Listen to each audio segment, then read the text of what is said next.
आपल्याबरोबर खासदार अमोल कोल्हे जोडले गेलेले आहेत। आपण या संदर्भात आणखी त्यांच्याकडून प्रतिक्रिया जाणून घेऊया। अमोलजी, आपण पाहिली असेल आंबेगावातली ही अंगणवाडी सेविका आहे आणि अंगणवाड्यांमध्ये निकृष्ट आहार येतोय, कमी द्या मात्र तो चांगल्या दर्जाचा द्या अशी तिने मागणी केली आहे। एफडी आयुक्तांना सुद्धा तिने मागणी केलेली की आपण याकडे लक्ष द्या। रेस्टॉरंट्सवर हॉटेल्सवर कारवाई करताय, मग आपल्या अंगणवाडीतल्या मुलांच्या ताटामध्ये जे अन्न येते ते निकृष्ट दर्जाचे, मात्र तिच्यावर आता निलंबनाची कारवाई केली कारण तिने हा प्रश्न सोशल मीडियामध्ये उपस्थित केलाय।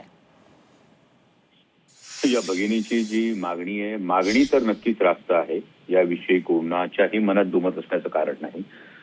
मागणी करण्यासाठी जो मार्ग अवलंबला त्यासाठी निलंबन केलंय का या संदर्भात मी संबंधित अधिकाऱ्यांकडे माहिती मागवलेली आहे। हा आहाराचा दर्जा तर सुधारला जावा, पण अशा पद्धतीनं चुकीची गोष्ट असेल किंवा जर रास्त मागणी असेल तिच्याविषयी आवाज उठवणाऱ्यावर जर अशा पद्धतीची केवळ त्यांनी सोशल मीडियावर पोस्ट केली म्हणून कारवाई केली जात असेल तर त्याविषयी मी अधिकाऱ्यांशी मागितलाय, तो अहवाल आल्यानंतर नक्की चर्चा करेल। आणि त्याचबरोबर कदाचित प्रशासनाचं हेही म्हणणं असू शकेल की या पद्धतीने प्रत्येक जर नाराजी ही सोशल मीडियावर अशा पद्धतीने व्यक्त करायला लागला एका मध्ये असताना, तर त्याविषयी सुद्धा आपल्याला एकूण पालनाच्या संदर्भात काय नेमके त्यांचे गाईडलाईन्स आहेत हे सुद्धा पाहावे लागते।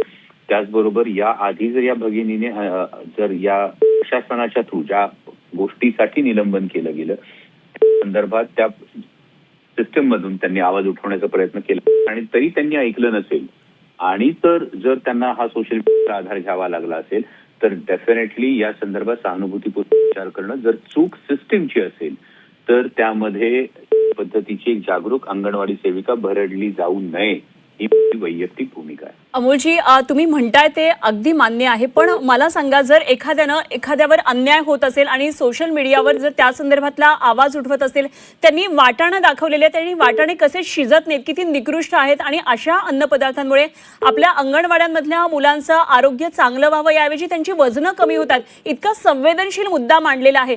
तक्रार निश्चितच झालेली असेल आणि यापूर्वी आम्ही सुद्धा अशा बातम्या दाखवलेल्या आहेत की अशा प्रकारे अंगणवाड्यांमध्ये जे अन्न येतं ते निकृष्ट दर्जाचे, त्याच्यात मेलेले पक्षी आढळतात, उंदीर आढळतात, किडे आढळतात, बरेचदा जाळ्या असतात, या सगळ्या ह्याच्या बातम्या आम्ही दाखवल्यात। मात्र निलंबनाची कारवाई करणं हे योग्य आहे का अशा प्रकारे? करेक्ट, मी आता तेच म्हणालो की या संदर्भामध्ये लगेच कुठल्या कन्क्लुजन म्हणण्यापेक्षा त्या भगिनींनी जो कन्सर्न जो रेज केलेला आहे, जी चिंता व्यक्त केली अतिशय रास्त आहे। या आधी सुद्धा आदिवासी आश्रमशाळांच्या बाबतीत जेव्हा अशा तक्रारी आम्हाला प्राप्त झाल्या होत्या त्यानंतर तिथल्या प्रकल्प अधिकाऱ्यांकडून तातडीनं त्याची पाहणी सुद्धा करण्यात आली।